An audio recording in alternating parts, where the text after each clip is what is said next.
tuh bukan spesialis bougainville kakakku ya, bukan suhu dalam bidang perbougainvillan, bukan. Jadi aku tuh hanya sekedar hobi aja sama bougainville.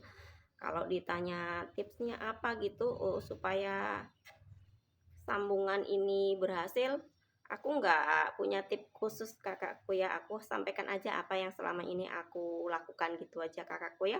Takutnya kalau aku bilang tipsnya nanti terkesan menggurui gitu.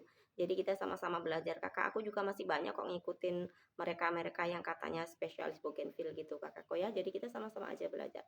Untuk sambung pucuk ini kakak yang biasa aku lakukan ya.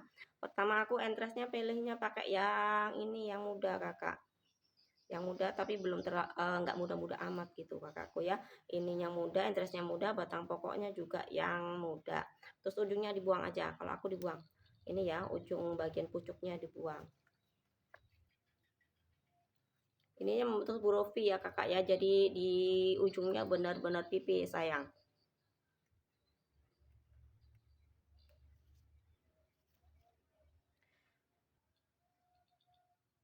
Usahakan belahnya sama ininya kakakku ya, usahakan membelahnya itu dia sama lebarnya. Kalau nggak punya pisau belah khusus kayak aku aja ini pakai silet juga nggak apa-apa, yang penting dia tajam gitu kakak. Nih yang pertama dia pemilihan entres sama batang pokoknya. Kalau aku ya, kalau di aku pilihnya pakai yang muda. Kalau aku yang tua sudah pernah aku coba tapi nggak pernah berhasil. Kalau yang tua, kalau aku ya barangkali ada yang lebih pintar kalau dia pakai batang tua. Kalau aku nggak bisa, kalau batang tua pasti mati gitu kakakku ya. Kedua, cara ngiketnya itu harus kenceng sayang, kenceng, pastikan kenceng, dia nggak ada ruang, nggak ada celah di antara batang pokok sama entresnya kakak ibu ya.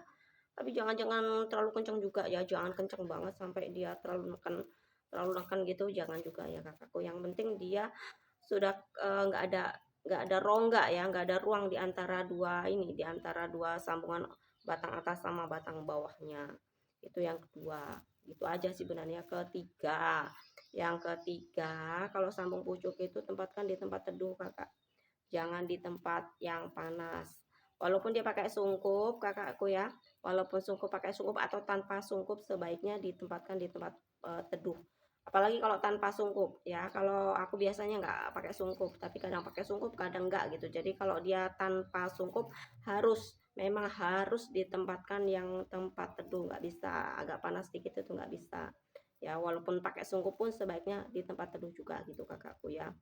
Itu yang ketiga, sebenarnya itu aja sih kalau aku.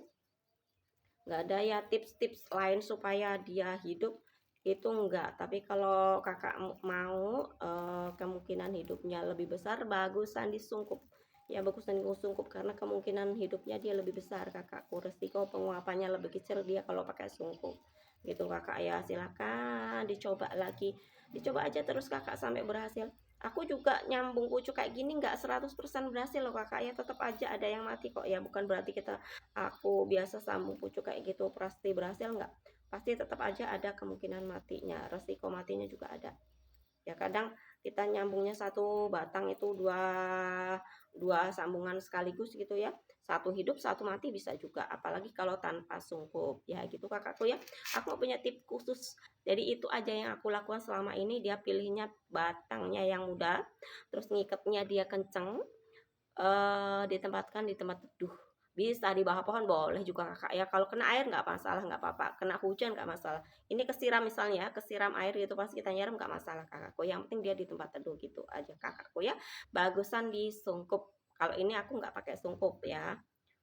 Ya silahkan dicoba kakakku ya. Semoga berhasil untuk selanjutnya.